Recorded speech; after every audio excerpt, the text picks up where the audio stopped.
Hello sir. ఇది ఆఫీసులో ఇవ్వండి. మిగతా 8 లక్షలు ఇలాగే క్యాష్ కట్టేసి మీ అబ్బాయిని జాయిన్ అవ్వమని చెప్పండి. ఉన్నదంతా అమ్మికట్టానయ్యా. ఇంకా అమ్మడానికి ఏం లేదయ్యా. దయచేసి నా బిడ్డ చేర్చుకోండి అయ్యా. 18 లక్షలు ఖర్చు కాదు, పెట్టుబడి. రేపు మీ వాడు డాక్టర్ అయ్యాడనుకోండి, దీనికి ఎన్ని రెట్లు సంపాదిస్తాడు చెప్పండి? వరకట్నం 1 కోటి దాకా రాదు. నేను కష్టపడి సంపాదించి మీ డబ్బు కట్టేస్తాను సార్. Please sir. అరేరే రండి శివాజీ, రండి రండి. అయ్యగారు పిలుస్తున్నారు. మీరు వెళ్ళండి. వచ్చే నెల 10వ తారీఖులోగా డబ్బు కట్టేయండి. పెద్ద రండి రండి రండి, కూర్చోండి కూర్చోండి. హలో. మీకోసం అన్ని ప్రాజెక్టులు రెడీ చేశాను. ఓ 20 ఎకరాల ల్యాండ్ కొనుక్కుని అఫీషియల్ కాంప్లెక్స్, రెసిడెన్షియల్ అపార్ట్మెంట్స్ అని కట్టి రియల్ ఎస్టేట్ చేయొచ్చు. స్టార్ హోటల్స్ కూడా కట్టాలి. సార్ మేము యూనివర్సిటీ హాస్పిటల్ కట్టాలని హెల్ప్ అడిగితే అవి వర్కౌట్ కావండి. నేను ఒక యూనివర్సిటీని, హాస్పిటల్ ని 20 ఏళ్లుగా రన్ చేస్తున్నాను. ఒక సీటుకి 3 లక్షల నుంచి 30 లక్షలు తీసుకుంటున్నాను. ఒక ఓపెన్ హార్ట్ సర్జరీకి 2.5 లక్షలు తీసుకుంటున్నాను. మీ పాటికి ఎదురుగా చిల్లర కొట్లా పెట్టి 5 పైసలకి 10 పైసలకి అటుకులు బెల్లలాగా సీట్లు ఇచ్చారనుకోండి, మరి నా బిజినెస్ ఏం కాను? మనం ఎప్పుడు ఫ్రెండ్స్ గా ఉండాలనే కోరుకుంటున్నాను. మీరు రియల్ ఎస్టేట్ బిజినెస్ చేయండి. గవర్నమెంట్ లో ఉన్న వాళ్ళందరూ మన వాళ్లే. మీకు వారం రోజుల పర్మిషన్ వచ్చేలా చేస్తాను. లేదండి, నా లక్ష్యమే అది. మరి ఇంకే ధారాళంగా ప్రొసీడ్ అవ్వండి. నాకే అబ్జెక్షన్ లేదు. కాకపోతే ఒకటి, మా కుర్రాళ్ళ కొంచెం కోపం ఎక్కువ. నేనెంత చెప్పినా వినిపించుకోరు, ఏదో ఒకటి చేస్తారు. ఇలాగే లండన్ నుంచి ఎన్ఆర్ఐ కూడా వచ్చాడు. వాడి పేరేదో ఉంది. వాడి పేరు సుగీధరాజా.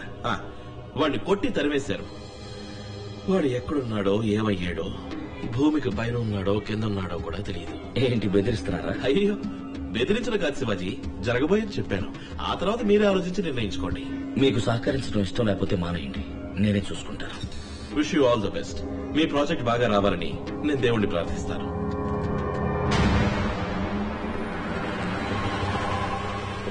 హలో, ఎవరు కావాలి? చీఫ్ సెక్రటరీని కలవాలి. చాలా మంచి ఆలోచన. మీకు ఏ సహకారం కావాలన్నా ఈ ప్రభుత్వం చేస్తుంది. This is Padmanabham, my PS. Hello. వీరు మీకు అన్ని వివరాలు చెప్తారు. అన్ని వివరంగా చెప్పడానికి ఒక రోజంతా పడుతుంది. ఇప్పుడు నేను కొంచెం బిజీగా ఉన్నాను. ఈవినింగ్ గ్రాండ్ కాకతే బార్కు వచ్చేయండి, కూర్చొని ఫ్రీగా మాట్లాడుకుందాం. ఓకే. అన్నట్టు ఈస్ నుంచేగా మీరు వచ్చింది? అవును. అదే వచ్చేటప్పుడు ఫారెన్ సర్కి ఏదో ఒకటి తీసుకొచ్చే ఉంటారు. అది తెచ్చారంటే రిలాక్స్ గా మాట్లాడుకోవచ్చు. ఏ లోకల్ సరికేస్తే రిలాక్స్ అవ్వలేరా? అవన్నీ ఎప్పుడు వదిలేసారు. ఏది సొంత డబ్బులతో కొని తాగటమా? మామా నువ్వు ఊరుకోరా, మీరు వెళ్ళండి, మనం ఒక్కడే కదా. రే మామా, దేవుడిని చూడటానికి వచ్చావా? కాదు, భామను చూడటానికి వచ్చాం. భామ? అవును, నీకు పెళ్ళం చూడటానికి వచ్చాం. ఇదిగో, ఇది నీకు, ఇది నాకు. చకచకా మార్చుకుందాం. సార్ అటు చూడండి సార్. కారులో పుణ్యామయ్యా, అది గుడి ముందర.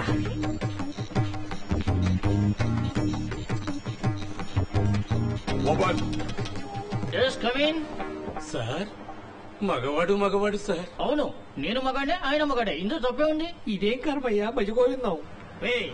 కారులో ఏంట్రా టిక్కిలోనా? పంచి మార్చుకుంటున్నా.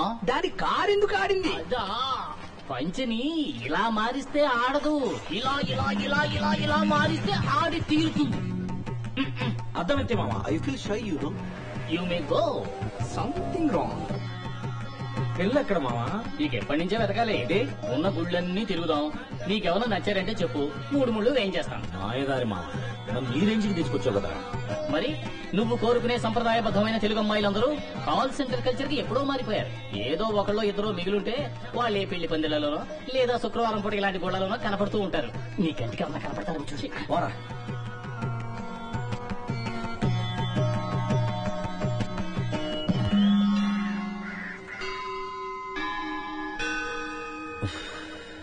రే మామా, నాకెందుకు ఇది వర్కౌట్ అవుతుంది అనిపించట్లేదురా. నేను మాట చెప్పనా, నువ్వు కోరుకునే సంప్రదాయబద్ధమైన తెలుగు అమ్మాయిలందరూ ఎప్పుడో సునామీలో కొట్టుకుపోయారు. ఇంకో 2 గుళ్ళు వెతుకుదాం, దొరకలేదనుకో తిన్నగా పాల్గట్టి వెళ్లి పిల్లలు తెచ్చుకుందాం.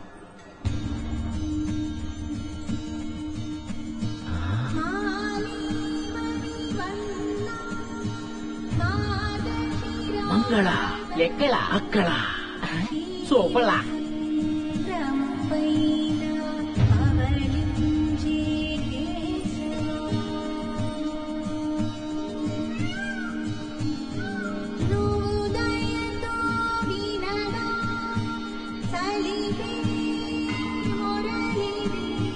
పాలంది వన్నెగల పాంచజన్య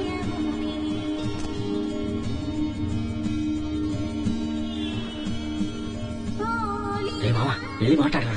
తను నీకు నచ్చిన పిల్ల నువ్వే వెళ్ళి మాట్లాడు.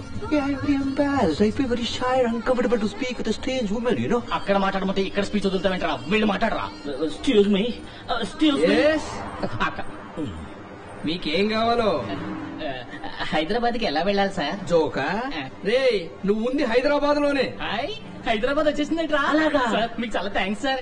రామా వెళ్దాం. ఏ ఎవరిరా నువ్వు రారా మావన్నావు? నా మామనే అన్నాను సార్. వీడికి మావా? అవును అంకుల్. ఆ? ఎస్కేప్. కన్ఫ్యూజన్ లో పెట్టిపోయారే. అరే మంగళాన్ని మిస్ అయ్యావా?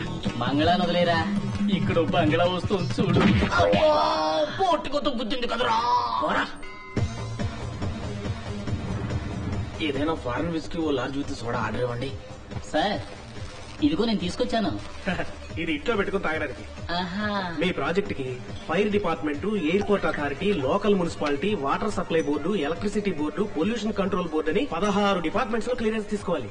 మెడికల్ కాలేజీ కట్టడానికి కౌన్సిల్ రెగ్యులేషన్ ఉందా? అప్లై చేయాలా? ఢిల్లీలోనూ గమనించుకోవాలి. మొత్తం 560 మంది చేత సంతకాలు పెట్టించాలి. 720 చోట్ల సంతకాలు పెట్టాలి. సంవత్సరం పాటు కష్టపడి చేయాల్సిన పని ఇది. ఎలాగైనా త్వరగా పూర్తవటానికి మీరే హెల్ప్ చేయాలి. One more large. మీ ప్రాజెక్టు బడ్జెట్ ఎంత? 200 కోట్లు. అందులో 2%, 4 కోట్లు ఇవ్వండి. మీ పని వెంటనే పూర్తి చేస్తాను. ఎందుకండి 4 కోట్లు? ఏంటంటే మరీ తెలియనట్టు అడుగుతున్నారు. ఒక్కొక్క డిపార్ట్మెంట్ లోనూ మూల విరాట్లు, ఉత్సవ విగ్రహాలు, చిల్లర దేవుళ్ళని శాంక్షన్ అయ్యేదాకా కోట్ల నుంచి కొబ్బరికాయ పీచు వరకు విచ్చిడేలాడు సార్. ఇవ్వకపోతే పని జరగదు సార్. ఎవడు నోరు తెరిచి అడగాలేడు, డైరెక్ట్ గా ఇస్తే తీసుకోను లేడు. సమయం చూసి మూడో కంటికి తెలియకుండా నాగ్గా ఇవ్వాలి. అది మీ వల్ల అవుతుందా? అందుకే నేనుంది. One stop shop. One more lodge. ఎందుకు డబ్బులు ఇవ్వాలి? ఎందుకు అందరికీ డబ్బులు ఇవ్వాలి? నిజాయితీగా సంపాదించి నిజాయితీగా యూనివర్సిటీ హాస్పిటల్ కట్టి మంచి విద్య వైద్యం అందించడానికి ఎందుకు లక్షం ఇవ్వాలి? శివాజీ, నేనేమన్నా బిజినెస్ చేయడానికి పర్మిషన్ అడిగింది, పేదలకి సర్వీస్ చేయడానికి. మీరు చేయండి సార్, నేను సర్వీస్ చేయడానికి రాలేదు. ఇక్కడ చిల్లర కొట్టకపోతే ఒక్క మరుగుదొడ్డు కూడా కట్టలేదు తెలుసా? నాకు మీ ఎవరిదే అక్కర్లేదు. నీ చదువుకున్నవాడిని. I will follow all the rules, fill zillion forms. నిజాయితీగా పోయిన అన్ని పర్మిషన్లు సంపాదిస్తారు, 10 పైసలు కూడా ఇవ్వను. లాక్కున్న బాటలు. ఎమోషనల్ అవ్వక శివాజీ. వీళ్ళతో మనం విరోధం పెట్టుకోకూడదు. లేనిపోని గొడవలు వస్తాయి. ఇది ఒక పెద్ద న్యూసెన్స్. మామ వీడు ఫ్రాడ్ రా. వీడు చూసేందుకు నా భయపడతావు. బాటిల్ అక్కడ పెట్టు. ఇది మీరు నాకేం ఊరికే ఇవ్వాల. ఇంతసేపు నేను కూర్చొని టైం వేస్ట్ చేసుకున్నందుకు కన్సల్టింగ్ ఫీజు. మరి లోపలికి తోసావే ఆ 4 లాడ్జి సర్వీస్ ఛార్జ్. అమ్మ నా ఫ్రాడ్ జీ. వెళ్ళిపోండి. తిరిగి తిరిగి చివరకు నా దగ్గరికి రావాల్సిందే. పొరా పట్టదలా నేలా.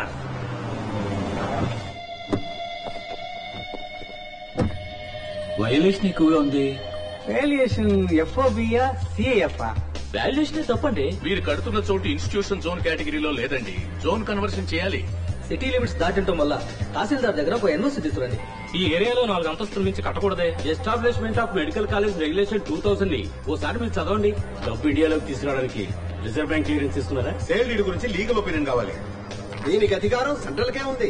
సిఆర్ జెడ్ లో వస్తుందేమో చూడండి. ఫామ్ 1 పార్ట్ 1 36 అయితే form 73A 88B 55C 44 improvement of science education scheme లోనా? సర్వశిక్ష శివాజీ, నువ్వెంత కరెక్ట్ డాక్యుమెంట్స్ ప్రొడ్యూస్ చేసినా ఇది సొట్ట అది లొట్ట అని ఏదో లోటు చెబుతూనే ఉంటారు. దీనికి 2 దారులు. ఒకటి, వాళ్ళు అడిగిన డబ్బు విసిరి కొట్టడం, లేదా ఈ ప్రాజెక్ట్ ని డాప్ చేసుకోవడం. ఇక్కడ చిల్లర కొట్టకపోతే ఏ పని జరగదు శివాజీ.